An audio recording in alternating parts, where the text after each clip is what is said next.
So we have a number of issues we can talk about on this roof, but I'm going to point out a couple real quick. One is the obvious damage, wind damage, shingles slipping out of place. We have various areas where the courses are stretched, which just means the shingle does not properly overlap. This gap right here is probably about a ½ inch more than it should be. We've also got lifted fasteners coming up and puncturing through the overlapping shingles.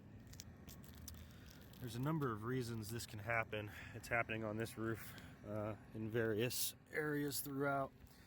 You can see the little dark marks on the shingles, and those are all nails coming up through. Poor ventilation can cause that.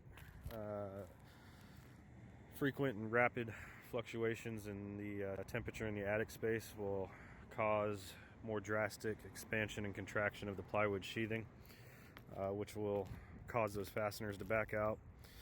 Sometimes you'll see it on a roof with multiple layers. The fasteners used aren't long enough to penetrate the multiple layers of roofing and properly secure into the plywood, and will back out and do the same thing. There's some other issues on this roof. I'm not going to go into detail, but it looks like this HVAC unit's been resealed.